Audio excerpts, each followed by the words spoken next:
Part 2. Waging War. Sun Tzu said, "In the operations of war, where there are in the field 1,000 swift chariots, as many heavy chariots, and 100,000 mail-clad soldiers, with provisions enough to carry them 1,000 li, the expenditure at home and at the front, including entertainment of guests, small items such as glue and paint, and sums spent on chariots and armor, will reach the total of 1,000 ounces of silver per day. Such is the cost of raising an army of 100,000 men."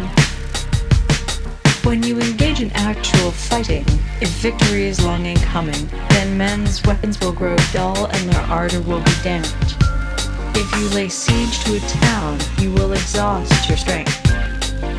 Again, if the campaign is protracted, the resources of the state will not be equal to the strain. Now, when your weapons are dulled, your ardor damped, your strength exhausted, and your treasure spent, other chieftains will spring up to take advantage of your extremity. And no man, however wise, will be able to avert the consequences that must ensue. Thus, though we have heard of stupid haste in war, cleverness has never been seen associated with long delays. There is no instance of a country having benefited from prolonged warfare. It is only one who is thoroughly acquainted with the evils of war that can thoroughly understand the profitable way of carrying it on. The skillful soldier does not raise a second levy. Neither are his supply wagons loaded more than twice.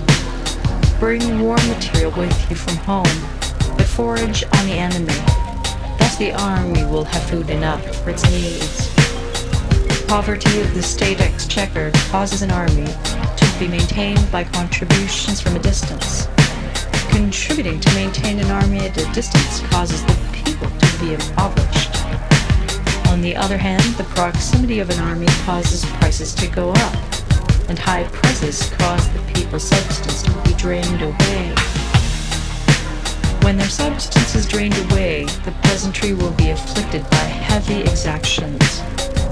With this loss of substance and exhaustion of strength, the homes of the people will be stripped bare, and 3/10 of their income will be dissipated, while government expenses for broken chariots, worn-out horses, breastplates and helmets, bows and arrows, spears and shields, protective mantles, draft oxen, and heavy wagons will amount to 4/10 of its total revenue.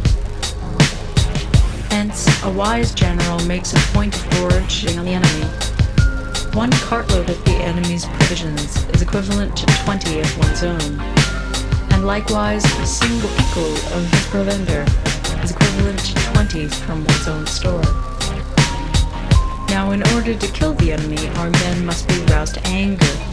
That there may be advantage from defeating the enemy, they must have their rewards.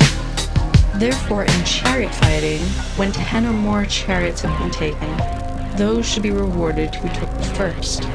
Our own flags should be substituted for those of the enemy, and their chariots mingled and used in conjunction with ours.